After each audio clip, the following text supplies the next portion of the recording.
The title of this research project is a comparative study of social integration disparities between first-generation and non-first-generation STEM students. My name is Ty-Angelo Giorcelli. I'm a sophomore in the exercise physiology program. My research advisor is Dr. Miriam Leary, an assistant professor in the Human Performance and Exercise Physiology section of the School of Medicine. Nearly half of the students that initially enroll in a STEM major leave the major before graduation, and first-generation students leave the STEM major fields at higher rates than their non-first-generation counterparts. Greater social integration improves retention rates and creates a positive undergraduate experience.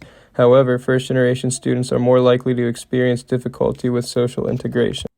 Understanding differences between first-generation and non-first-generation graduating STEM seniors could allow majors to better assist incoming first-generation students with social integration during college.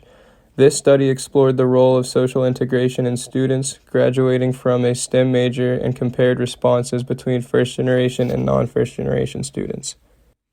For this research, an anonymous online survey was emailed to graduating seniors in a STEM major during the last month of classes at a public 4-year land-grant institution in Appalachia.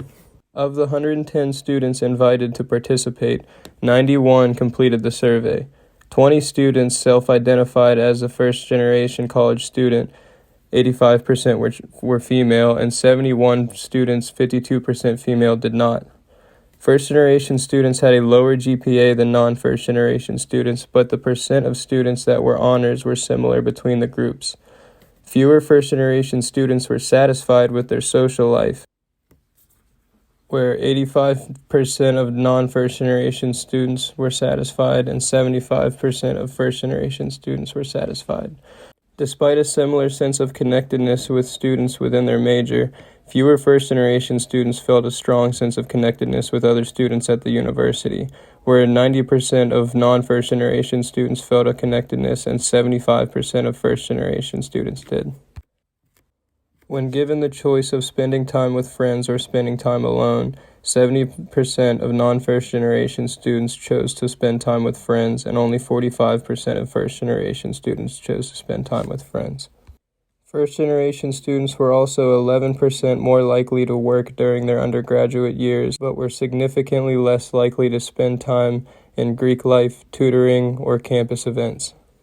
So, in conclusion, even after successfully persisting within a STEM major to graduation, first-generation students show lower social integration than non-first-generation students. To discuss these findings, as compared to first-generation students, more non-first-generation students indicated they have most of their close friends at the university and they have a connectedness to other students at the university. They have a lot in common with other students at the university, and they spend more time socializing at the university as opposed to being alone. Similar results were found with respect to these questions when asked within the major versus the university. There was a substantially larger number of non-first-generation students who reported attending tutoring and campus-held events as compared to first-generation students. And the percentage of first-generation students reporting they hadn't established a relationship with their advisor until their senior year was 2.5 times more than the non-first-generation students. All of these points provide evidence of first-generation students being disengaged from the college community more so than the non-first-generation counterparts. Additional findings provide evidence that first-generation students are not as satisfied with their social life as non-first-generation students. There are 10% less first-generation students reporting satisfaction with their social life when compared to their counterparts at the university. Similarly, there was 10% less first-generation students reporting satisfaction with their social life within the major as well.